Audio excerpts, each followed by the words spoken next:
Concentration cell एक ऐसा cell होता है जिसके दोनों तरफ एक जैसे इलेक्ट्रोड होते हैं। तो यहाँ हमारे पास बाईं तरफ जिंक इलेक्ट्रोड है और एक जिंक इलेक्ट्रोड यहाँ दाईं तरफ है। इसमें फर्क सिर्फ कॉन्सेंट्रेशन का है। बाएं जानिब ये जिंक सल्फेट का 0.1 मोलर का सोल्यूशन है। दाईं तरफ जिंक सल्फेट का 1 मोलर का सोल्यूशन है। तो बाईं तरफ कम कॉन्सेंट्रेशन और दाईं तरफ ज्यादा कॉन्सेंट्रेशन है। दरअसल कॉन्सेंट्रेशन बराबर होने के लिए कोशिश करती है और यही बात थोड़ी सी वोल्टेज बनाने के लिए काफी होती है। लिहाजा हम इन कॉन्सेंट्रेशन को मजीद बराबर कैसे कर सकते हैं ये हम देख लेते हैं। चले पहले कम कॉन्सेंट्रेशन वाली तरफ गौर करते हैं। कम कॉन्सेंट्रेशन वाली साइड को ज्यादा कॉन्सेंट्रेटेड होने की जरूरत है। लिहाजा ये ऐसे मुमकिन है कि सोल्यूशन में जिंक +2 आयंस की कॉन्सेंट्रेशन को बढ़ा दिया जाए। अब हम जिंक 2+ आयंस की कॉन्सेंट्रेशन को बढ़ा कैसे सकते हैं? इसका जवाब ये है कि अगर सॉलिड जिंक 2+ आयंस में तब्दील हो जाए तो इससे इसकी कॉन्सेंट्रेशन बढ़ जाती है। सॉलिड जिंक का जिंक +2 आयंस में तब्दील हो जाना ऑक्सीडेशन कहलाता है। लिहाजा कम कॉन्सेंट्रेटेड की साइड की तरफ ऑक्सीडेशन होती है। तो हमारे पास यहाँ सॉलिड जिंक है जो कि जिंक +2 में तब्दील हो रहा है। मैं इसे दूसरी तरफ से मुख्तलिफ करने के लिए यहाँ 0.1 मोलर लिख दूंगी।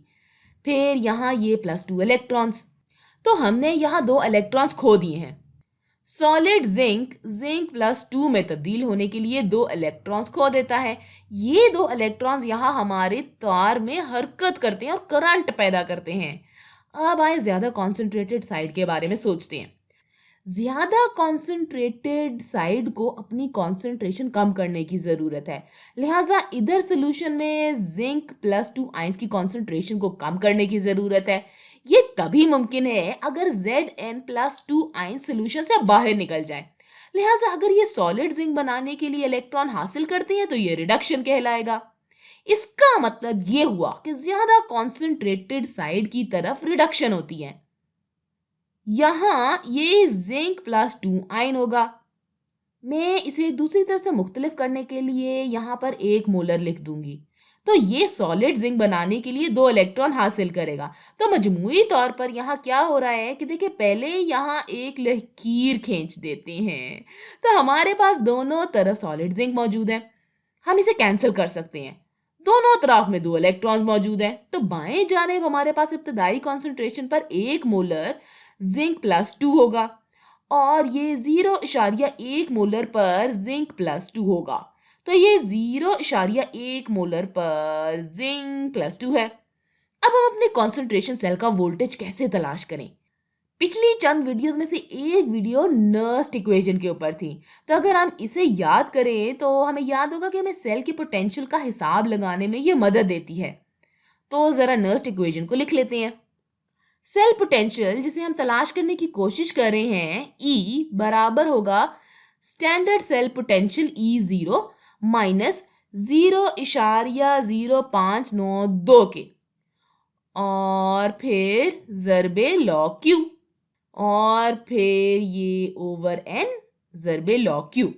यहाँ n मुंतकिल होने वाले इलेक्ट्रॉन्स की तादाद को जाहिर कर रहा है। तो ये नर्स्ट इक्वेशन की एक शक्ल है जिस पर हमने पिछली वीडियो में बात की थी। आइए अब Q के बारे में सोचते हैं। तो हमारे कॉन्सेंट्रेशन सेल के लिए Q क्या होगा? Q बराबर होगा Zn2+ की कॉन्सेंट्रेशन और कम कॉन्सेंट्रेशन वाली तरफ Zn2 की कॉन्सेंट्रेशन। Q बराबर होगा Zn2+ की कॉन्सेंट्रेशन के और कम कॉन्सेंट्रेशन वाली तरफ Zn2+ की कॉन्सेंट्रेशन ये होगी। लिहाजा कम कॉन्सेंट्रेशन वाली तरफ ओवर ज्यादा कॉन्सेंट्रेशन वाली तरफ Zn2+ की कॉन्सेंट्रेशन के। तो ये बराबर होगा ये Q बराबर होगा कम कॉन्सेंट्रेशन वाली तरफ की कॉन्सेंट्रेशन तो वो है 0.1 ओवर ज्यादा कॉन्सेंट्रेशन वाली कॉन्सेंट्रेशन तो ये हो जाएगा 1। अब चले स्टैंडर्ड सेल पोटेंशियल यानी कि E0 के बारे में सोचते हैं। यहाँ स्टैंडर्ड सेल पोटेंशियल क्या है? अच्छी तरह याद रखें कि स्टैंडर्ड सेल पोटेंशियल स्टैंडर्ड हालात में सेल पोटेंशियल को कहते हैं, यानी कि Zn2+ के 1 मोलर कॉन्सेंट्रेशन को। तो आए हम निस्फ रिडक्शन रिएक्शन यहाँ लिख देते हैं। Zn2 प्लस 1 मोलर होगा जो कि 2 इलेक्ट्रॉन्स हासिल कर रहा है ताकि ये सॉलिड जिंक में तब्दील हो सके। Zn2 प्लस 1 मोलर जमा 2 इलेक्ट्रॉन, ये बनाएगा सॉलिड जिंक।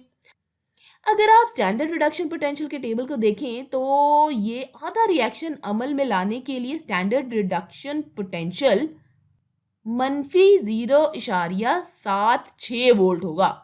निस्फ ऑक्सीडेशन रिएक्शन के लिए हमें सॉलिड जिंक को Zn2 प्लस आयंस में बदलते हुए दिखाना होगा और इसके लिए Zn2 प्लस आयंस की 1 मोलर कॉन्सेंट्रेशन होना ज़रूरी है, क्योंकि हम यहाँ स्टैंडर्ड सेल पोटेंशियल स्टैंडर्ड हालात के बारे में बात कर रहे हैं। ये ऑक्सीडेशन है, इसलिए यहाँ 2 इलेक्ट्रॉन्स खो रहा है। ये स्टैंडर्ड ऑक्सीडेशन पोटेंशियल से स्टैंडर्ड रिडक्शन पोटेंशियल की ही नेगेटिव वैल्यू होगी, लिहाजा स्टैंडर्ड ऑक्सीडेशन पोटेंशियल प्लस 0.76 होगी। अब हम ये भी कई वीडियोस में कर चुके हैं, लिहाजा स्टैंडर्ड सेल पोटेंशियल बराबर होगा सेल पोटेंशियल -0.76 जमा मुस्बत 0.76 के, जो के बराबर है 0 के। लिहाजा स्टैंडर्ड सेल पोटेंशियल 0 के बराबर है। ये बात दुरुस्त भी है, क्योंकि स्टैंडर्ड हालात में आप एक ही जैसी कॉन्सेंट्रेशन से शुरुआत करते हैं, लिहाजा आपको वोल्टेज में फ़र्क नहीं मिलना चाहिए। लिहाजा स्टैंडर्ड सेल पोटेंशियल 0 के बराबर है और हम इसे यहाँ अपनी नर्स्ट इक्वेशन में लिख देंगे। सेल पोटेंशियल E बराबर है स्टैंडर्ड सेल पोटेंशियल के, जो के बराबर है 0 - 0.0592 ओवर n। अब यहाँ n क्या है? आपको याद होगा कि n बराबर है 2 के। हम यहाँ 2 इलेक्ट्रॉन्स की मुंतकिली के बारे में बात कर रहे हैं, लिहाजा हम लिखेंगे कि n बराबर है 2 के। मैं इस बात को यकीनी बना लेती हूँ कि यहाँ नर्स्ट इक्वेशन को हम ऊपर रखेंगे तो n बराबर है 2 के। फिर हम इसे मल्टीप्लाई कर देंगे q के लॉग से और q बराबर है 0.1 ओवर 1।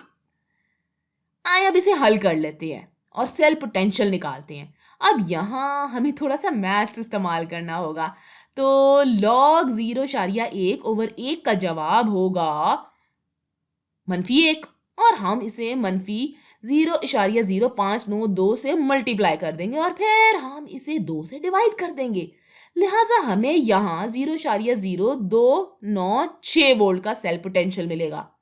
लिहाजा यहाँ ये सेल पोटेंशियल 0.0296 वोल्ट के बराबर है।